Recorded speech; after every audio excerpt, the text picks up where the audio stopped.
Good afternoon, everybody. Uneducated Economist here. So, wanted to share this article with you that I got out of Housing Wire, talking about the options that the government may have as far as dealing with the lack of inventory to homes out there.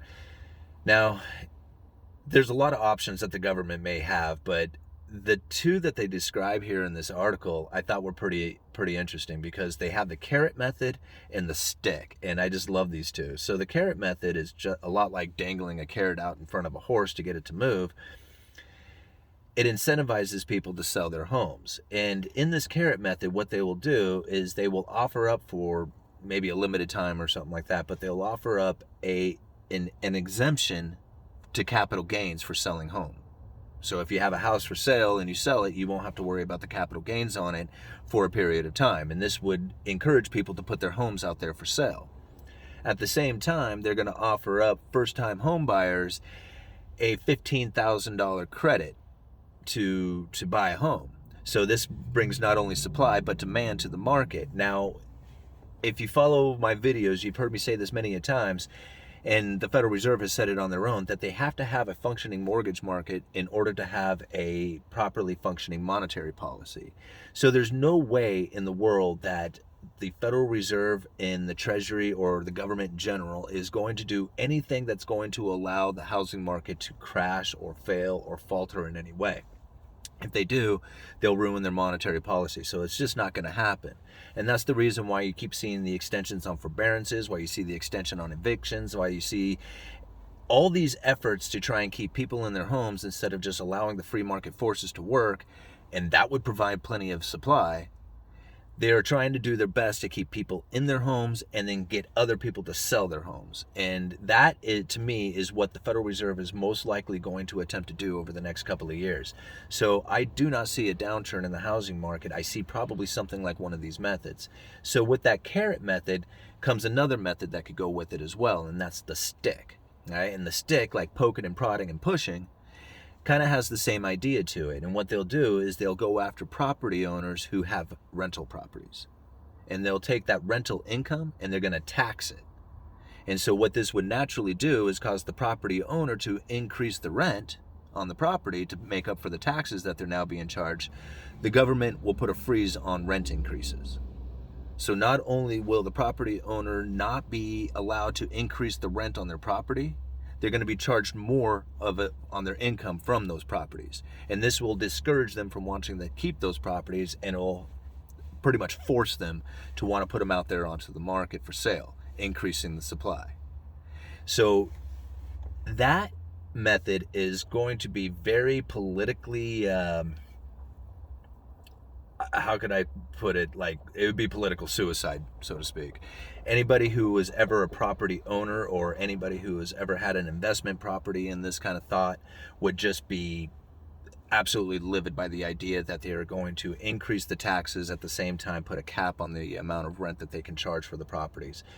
So most likely that's going to be done on a very limited basis, if any, and more of the carrot idea, where people take out even more increasing amounts of debt and, able to get tax breaks to the rich people who already own the homes.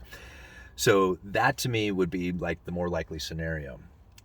Now, as far as like throughout time, anything that I've ever heard of the government doing to try and make homes more affordable has done nothing but cause house prices to go up. They don't get affordable. The government doesn't do anything that I have seen to ever cause houses to be affordable. The only thing they do is give people the availability to get loans to buy homes. But never once did I see them do anything that causes homes to get cheaper. However, some of those actions cause people to get into homes that shouldn't be into homes, and then you have crashes like the 2008 great financial crisis that we had, where home prices really dramatically fell. But I don't think that the government would have done that on purpose to make homes more affordable. So anything that the government does is going to cause prices to go up, in my opinion. Unless you did something like the stick method, which would just really make a lot of people very unhappy. All this can be fixed by just allowing the free market to work and just stepping away from it altogether and just saying, fine, just do whatever and let the free markets figure it out all on its own. Granted, there would be a lot of people who would argue that, maybe the property owners would charge an exuberant amount, or however, they want to argue those points. At some point, what happens is that the free market forces finds the proper price and the people find the proper amount. And that's how it goes. It takes a while to get there. Sometimes it's painful. A lot of people get rich, a lot of people get poor, but the equilibrium will find itself.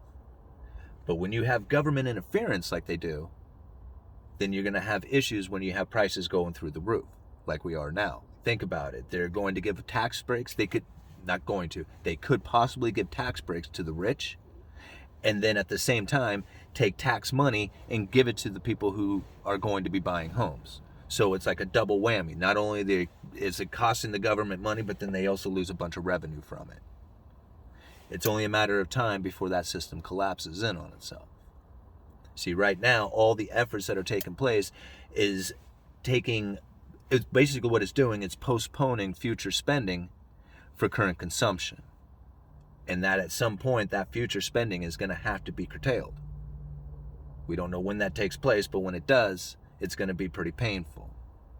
Everything that goes on right now is trying to keep that moment at bay, trying to push it off as far as they can.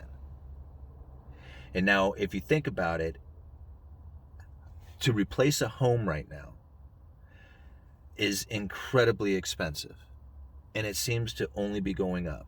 Lumber futures, before I started this video, were sitting at a new all-time high. I think before I came out here, they were trading at $10.70 per thousand. I think it hit a high of $10.74 at one point today when I was watching. $10.74 per thousand. I remember this is the futures market. You got to think, this is a 110,000 board feet contract.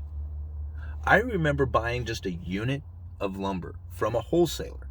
You think about it, like, these contracts, you got mills, buyers, wholesalers, distributors, retailers. There's a long line of people who can buy into this market. A retailer can go straight to the mill, but the mill isn't going to give them the same price that they give a buyer out there who's buying, 110,000 board feet.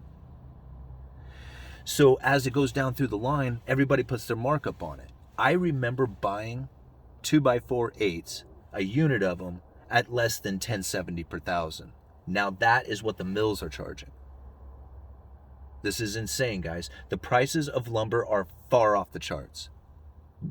Replacement cost of a home is super expensive. So the idea that affordability is coming at any time soon, I don't see it. I don't see it happening anytime soon.